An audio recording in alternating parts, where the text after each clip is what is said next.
일단 기술 기획을 제가 흐름이 끊겨가지고 중간에 좀 까먹었는데 기술 기획을 오늘 강연하게 된 박성우입니다. 처음 보는 화면 뭔지 아시죠? 테슬라 어제 들어왔어요. 어제 하남에 15일 날 오픈을 했습니다. 내일은 청담동에 오픈해요. 그래서 한번 여러분들 관심 있으신 분들은 실제로 최첨단의 그 테크놀로지를 일단 선도하고 있는 기업이기 때문에 한번 가서 테슬라라는 자동차를 한번 경험해 보시는 것도 좋을 것 같아요. 진짜 기술 경영을 배우시는 입장에서. 그래서 제가 일단 한번 넣었고요. 저는 소개받은 대로 한국해양과학기술진흥원의 박승우입니다. 저희 회사는 해양수산부 산하의 공공기관이고요. 우리나라 전반 과학기술 분야 R&D를 관리하는 전담하는 부처들이 여러 개 있는데 그 중에 이제 해양수산부 쪽에서 R&D 사업을 관리하는 역할을 하고 있습니다. 아이스 브레이킹 시간을 조금 갖겠습니다.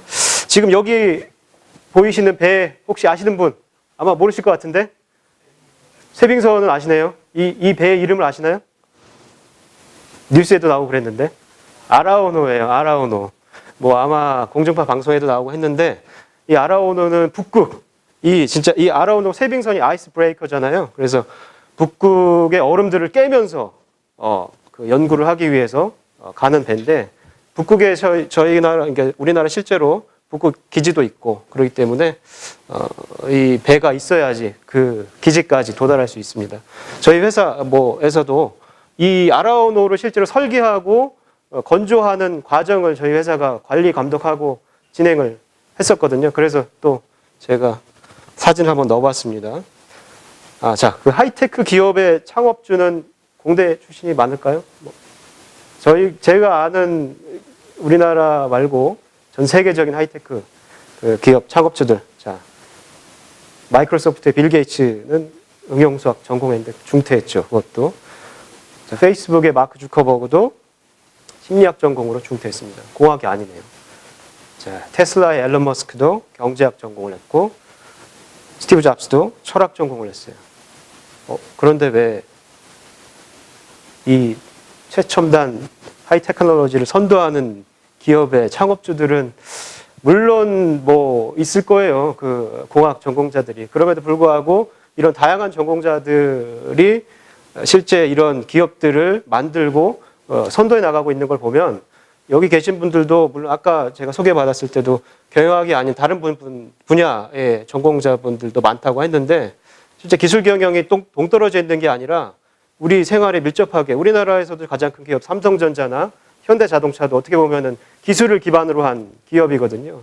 그래서 여러분들도 또 방해하네. 여러분들도 경영학뿐만 아니라 다른 전공들이 많이 있으니까 기술 경영도 알면 좋습니다. 네.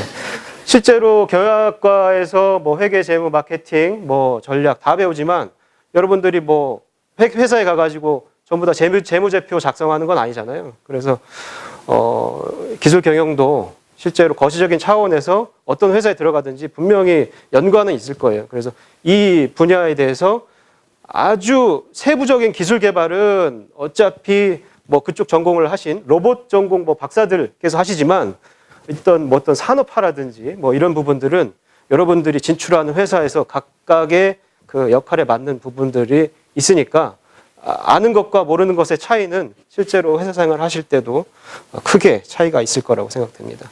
강의 순서는 왜 기술 경영이 중요한지, 그리고 기술 기획이 뭔지, 그리고 어떻게 기술 기획을 하는지, 그리고 기술 기획 강의 중에 이제 가장 중요한 파트인 기술 로드맵하고 기술 트리에 대해서 설명을 드리고 어떻게 기술 로드맵과 트리를 작성하는지에 대해서 사례와 작성 방법들을 제가 설명을 해드릴 거예요.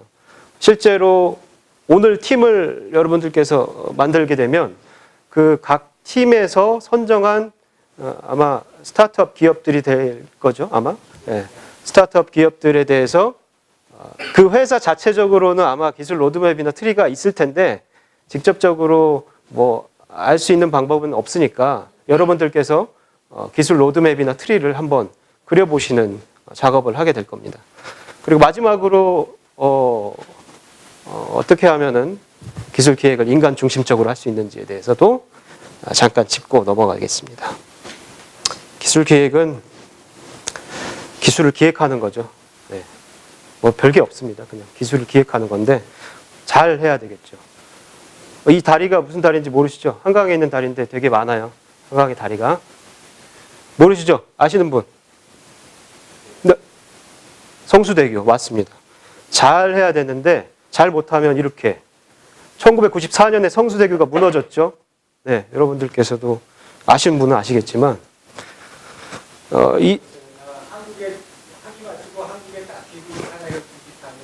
그때 무너졌나요?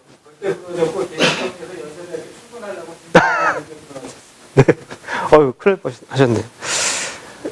어떻게 보면은 이 성수대교가 무너진 그 이유 중에 하나가 기획을 잘못해서일 수도 있어요. 실제로 이 건설 기술 기획이겠죠.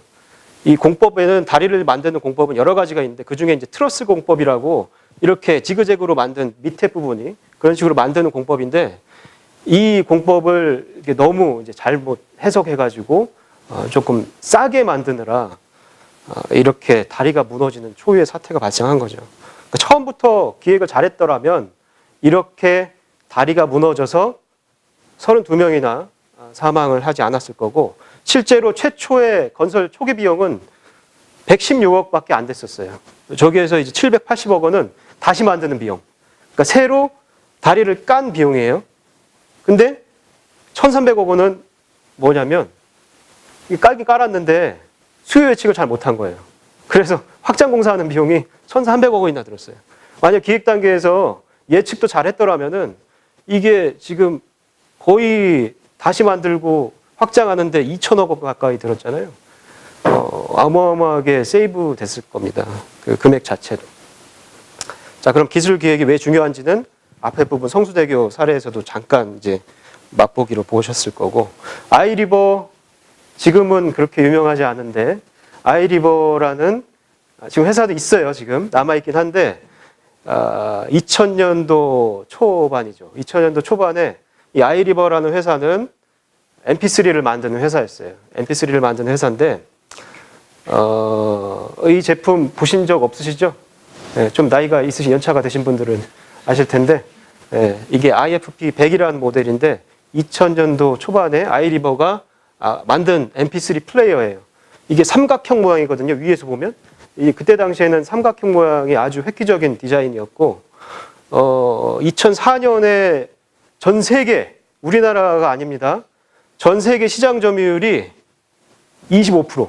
어마어마한 거예요. 지금 스마트폰, 삼성전자 스마트폰이 전 세계 시장 점유율이 한 20% 정도 되거든요. 작년 기준으로.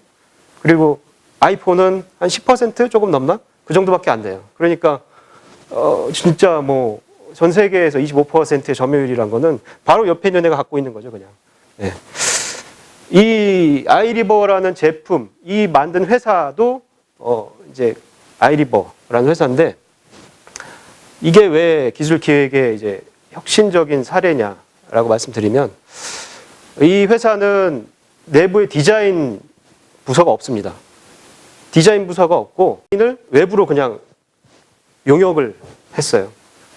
그 이유는 그 소비자들의 니즈가 시시각각으로 변하니까 디자인을 뭐 설계를 하고 이거를 제품을 만들고 하는 과정이 너무 길었던 거죠. 그래서 실제로 시장조사해서 디자인을 선정을 하고 제품을 출시했는데 이게 벌써 유행이 지난 디자인인 거예요.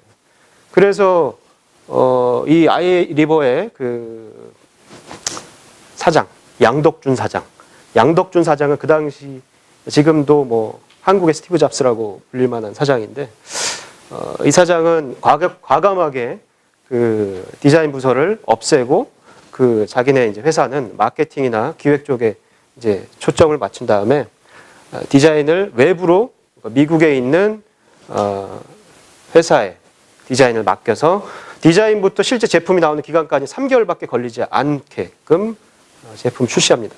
그렇게 되면서 실제로 시장에서도 반응이 폭발적이었고요. 자, 쥐팡하고 맥도날드 실패 사례는 제가 여러분들 뭐 책을 가지고 계신 분도 있고 안 가지고 계신 분들도 있을 텐데 책을 보시면은 지판과 맥도날드 실패 사례가 자세하게 나와 있어요. 제가 뭐 수업 시간에 자세하게 말씀드릴 거는 드리지만 아닌 것들은 과감하게 띄어갈 거거든요. 지팡이라는 거는 이것도 2000년대 초반에 CJ, LG, 삼성 그리고 KT가 합작해가지고 게임폰을 만들었는데 망했어요. 망했는데 왜 망했냐? 그때 당시에는 이렇게 이게 게임폰이에요. 지팡. 이게 스크린이 터치 스크린이 아니에요. 작죠? 스크린도 작고 이 패드 그냥 이제 물리적인 패드인데 이걸 가지고 게임을 하겠다 이거죠. 그래서 CJ 같은 경우에는 컨텐츠를 제공하고 그리고 삼성전자하고 LG전자는 단말기 그리고 KT는 통신망을 제공을 했는데 원래 80만 대 팔 것 같아서 예측을 했는데 4만 대 팔렸대요. 어마어마하게 조금 팔렸죠. 완전 망했어요. 수백억 날렸습니다. 그때. 이 자료를 보면은 왜 날린지 알 수 있어요. 자, 1990년도부터 2015년도까지 핸드폰, 셀폰하고 스마트폰 중간에 이제 2003년, 4년 이때 터치 스크린이 이제 나오게 되는 거죠. 그 터치 스크린 나오기 전까지는 이 벽돌 핸드폰 이게 뭐 드라마나 이런 데서 가끔 볼 수 있는데 벽돌 핸드폰에서 이게 점점 소형화되는 추세로 갑니다. 그러다가 터치 스크린이 나오기 시작하면서 지금 계속 커지고 있죠. 아이폰도 계속 커지고 있죠. 아이폰이 그런 또 농담 삼아 그런 것도 있더라고요. 아이폰이 뭐 20까지 가면은 화면이 막 어마어마하게 길어진다고 그런 것도 있더라고요. 그래서 실제 그 지팡이라는 핸드폰이 나왔을 때 실패한 사례 중에 가장 큰 이유는 그때 당시에는 인기가 있었던 핸드폰들이 다 조그마한 핸드폰이었거든요. 정말 이만했어요, 진짜. 진짜 이만했는데 이제 안 맞았던 거죠. 그 일반 사용자들은 조그만 핸드폰을 원하는데 가볍고 그리고 기능도 그렇게 복잡한 게임 기능도 필요 없는데 그런 걸 내놓은 거예요. 그래서 실제 일반 사용자들한테 널리 팔리지는 못했어요. 근데 지금은 뭐 화면이 크니까 자유롭게 게임을 하실 수 있죠. 그러니까 그때 실패 요인 중에 가장 큰 게 너무 빨랐다. 네, 너무 빨랐기도 했고 그때 당시에는 터치 스크린이 이제 범용화되지 않았던 시절이기 때문에 그런 기술의 어떤 흐름에 대해서 파악을 잘 못했던 거죠. 기술 기획이 뭐냐?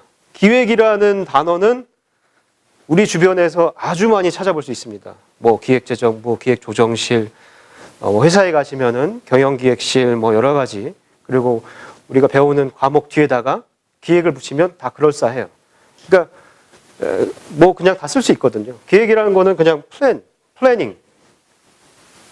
일을 꿰어 계획한. 미리 어떤 거를 할지에 대해서 미리 준비하고 계획하는 겁니다.